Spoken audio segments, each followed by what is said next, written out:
কোনো ধরনের বড় চুক্তি ছাড়াই শেষ হয়েছে মার্কিন প্রেসিডেন্ট ডোনাল্ড ট্রাম্পের চীন সফর। তবে তাইওয়ানে অস্ত্র বিক্রিতে ট্রাম্পের অনীহা বেজিংয়ের বড় কূটনৈতিক জয় হিসেবে দেখছেন বিশ্লেষকরা। আর সফর সফল হয়েছে জানিয়ে ট্রাম্প বলেছেন ওয়াশিংটন ও তেহরানের শান্তি চুক্তি আলোচনায় বেইজিং সহায়তা করবে। এছাড়া তেহরানকে অস্ত্র দেবে না বলেও জানিয়েছে চীন। যদিও চীনের অবস্থান আগের মতোই, ইরান ও যুক্তরাষ্ট্রকে দ্রুত পূর্ণাঙ্গ ও দীর্ঘস্থায়ী যুদ্ধবিরতিতে পৌঁছানোর আহ্বান জানিয়েছে চীন। বিস্তারিত আফসানা নীলার রিপোর্টে। ঈদ আসবে, সাথে ক্যাশব্যাকও আসবে। নিজের বা প্রিয়জনের জন্য কেনাকাটায় এবারও নগদ পেমেন্টে পাচ্ছেন দারুণ ক্যাশব্যাক। তাই যাই কিনুন, পেমেন্ট করুন নগদে।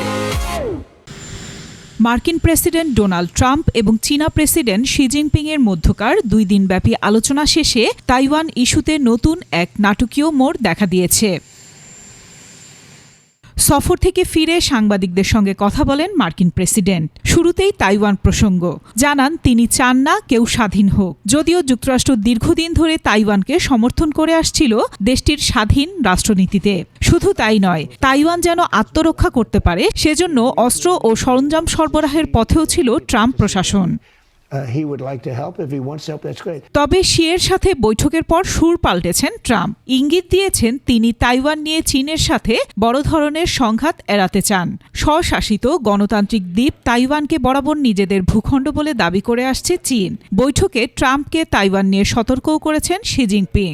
আর তাই এবার তাইওয়ানের কাছে অস্ত্র বিক্রির বিষয়ে ট্রাম্পের পক্ষ থেকে সরাসরি প্রতিশ্রুতি না আসা বেইজিংয়ের জন্য কূটনৈতিক বিজয় হিসেবে দেখছেন বিশ্লেষকরা।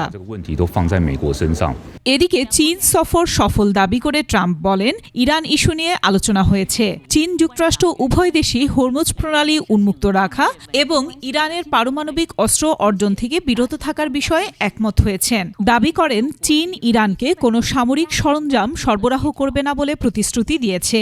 আরও জানান বাণিজ্যিক সম্পর্ক বাড়াতে যাচ্ছে বেইজিং ওয়াশিংটন। তবে ইরান প্রসঙ্গে বেইজিং বলেছে সংলাপই এগিয়ে যাওয়ার একমাত্র পথ। যত দ্রুত সম্ভব ইরান যুক্তরাষ্ট্র পূর্ণাঙ্গ ও দীর্ঘস্থায়ী যুদ্ধবিরতিতে পৌঁছানো উচিত। অন্যদিকে ওয়াশিংটনের সঙ্গে আলোচনা ও কূটনৈতিক যোগাযোগ অব্যাহত রাখতে তেহরান প্রস্তুত বলে জানিয়েছেন ইরানের পররাষ্ট্রমন্ত্রী আব্বাস আরাগচি। একই সঙ্গে দুই দেশের বিদ্যমান সংকট নিরসনে চীনের যে কোনো মধ্যস্থতা বা কূটনৈতিক সহায়তাকে ইরান স্বাগত জানাবে বলেও উল্লেখ করেন তিনি। আফসানা নীলা, ডেস্ক রিপোর্ট, 21 টেলিভিশন।